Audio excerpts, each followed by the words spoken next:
د جمعې د شپې او د جمعې د ورځې ډیره زیاته بهترین او ډیره زیاته اعلی وظیفه ده. که ستاسو حاجتونه پوره شوي نه وي لا تر اوسه پورې دا وظیفه وکړئ، انشاءالله العزیز الله پاک به ستاسو ټول حاجات دا پوره کړي. دغه رنګې که ستاسو مشکلات وي دا وظیفه وکړئ، انشاءالله العزیز الله پاک به ستاسو مشکلات دا ختم کړي. داسې حاجتونه دي چې کوم حاجتونه ناممکن دي او هغه لا پوره شوي نه دي اوسه پورې، انشاءالله العزیز دې وظیفې په برکت باندې به الله پاک ستاسو ټول حاجتونه دا پوره کړي. بسم الله الرحمن الرحیم. شروع کوم د داسې ذات په نوم باندې چې ځمکې اسمانونه او دا کل جهان پیدا کړی دی. درود شریف په نبی کریم صلی الله علیه و آله وسلم باندې، د هغه په آل باندې، په صحابه کرام باندې. الله پاک دې زمونږ او ستاسو ټول مشکلات دا ختم کړي. الله پاک دې زمونږ او ستاسو ټول حاجات دا پوره کړي.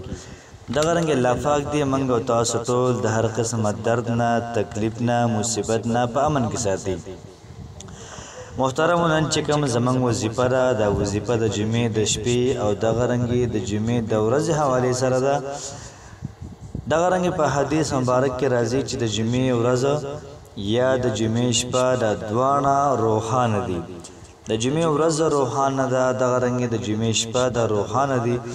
نو څوک د جمعې په شپه باندې دا وظیفه کوي یا دغه رنګې د جمعې په ورځ باندې دا وظیفه کوي، نو څومره چې ناممکنه حاجات وي، څومره چې ناممکنه مصائب وي، ختمېږي نه.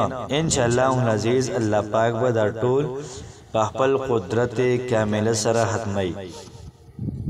نن چې کومه زموږ وظیفه ده دا وظیفه ده د لا حول ولا قوة الا بالله.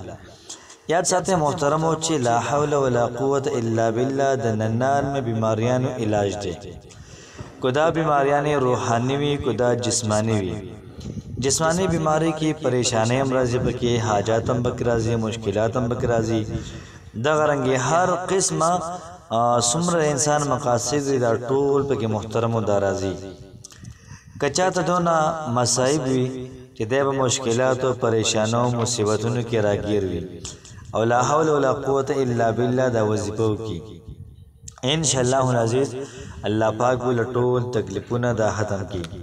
داسې ناممکن حاجتونه دي چې هغه لا تر اوسه پورې پوره شوي نه دي.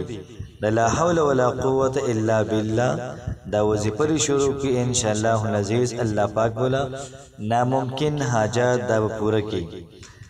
دغه رنګ څومره چې په انسان باندې حالات راځي، لا حول ولا قوة الا بالله دا وظیفه وکړي، انشاءالله معجزات به په خپلو سترګو باندې محترم دا ویني. ستاسو داسې حاجت دی لا تر اوسه پورې پوره شوی نه دی، د لا حول ولا قوة الا بالله وظیفه دې وکړي، انشاءالله العزیز الله پاک به ټول حاجات دا پوره کړي. محترمو، که د چا د رشتې مسله وي نو دا وظیفه دې وړاندې وکړي، د هغې نه بعد دې به رشتې پسې وګرځي. انشاءالله العزیز چې په کوم ځای کې رشته خوښوي الله پاک به د انسان د خوښې رشته دله ورکړي. که یو ځای کې نوکري وي، د نوکرۍ نه مخکې محترمو دا وظیفه دې وکړي او دغه رنګې بیا دې نوکرۍ ته اپلای وکړي، انشاءالله العزیز الله پاک بوله نوکري په ښه ځای کې ورکړي. یو ځای کې د ټیسټ دی او د هغې دپاره تیاری دی، یا دغه رنګې امډیکیټ دی د هغې دپاره تیاری دی او په هغې کې پوزیشن اخیستل دي، په هغې کې نمبر یې اخیستل دي. دا وظیفه دې وکړي، انشاءالله العزیز الله پاک به ورته ښکلې نمبر محترمو دا ورکړي. یاد ساتئ چې څومره وظایف دي زمونږ د ټولو وظایفو سره مونځ دا شرط دی چې موږ مونځ 15 وخته کوو او دغه رنګې ورسره د قرآن مجید تلاوت کوو. یاد ساتئ چې کوم سړی مونځ کوي او د قرآن مجید تلاوت کوي او ځان د ګناه نه ساتي، انشاءالله العزیز الله پاک به حالات بهتر کړي او دغه رنګې الله پاک به زموږ ټول وظایف دا پوره کړي. بعضې وخت کې موږ ګناه هم کوو، موږ وظیفه هم کوو، نو اور اوبه محترمو دا جمع کېږي نه، یا به سم ګناهونه کوي چې پته ولګي، یا به تشې نیکۍ کې وظیفه پکې نیکۍ پکې، انشاءالله العزیز الله پاک به رحم وکړي.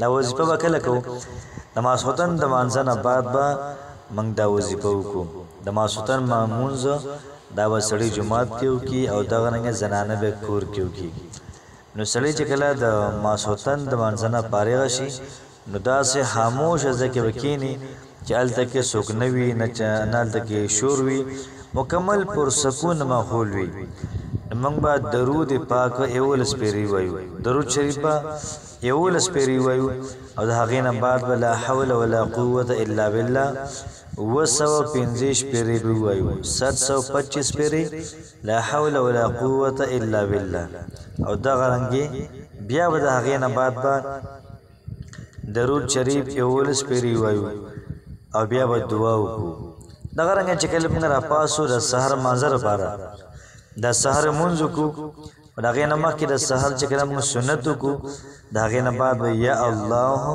یا سمیع یا الله یا سمیع دا به 101 پیرې وایو او دغه رنګې مخکې وروسته به درود شریف وایو او بیا به خپل لاسونه الله پاک ته اوچت کړو او دعا به وکړو ان شاء الله العزیز الله پاک به زموږ او ستاسو لاسونه دا برت کې نه زموږ دعا برت کې نه زموږ وظیفه هر څیز دا محترم الله پاک قبلې نو کوشش دا وکړو چې وظیفه به خپله هم وکړو ملګرو سره هم شیر کړو او دغه رنګې د داسې قسم له وظیفو لپاره چینل هم سبسکرایب کړو الله پاک هم خوشحاله آباد ساتئ السلام علیکم ورحمت الله وبرکاته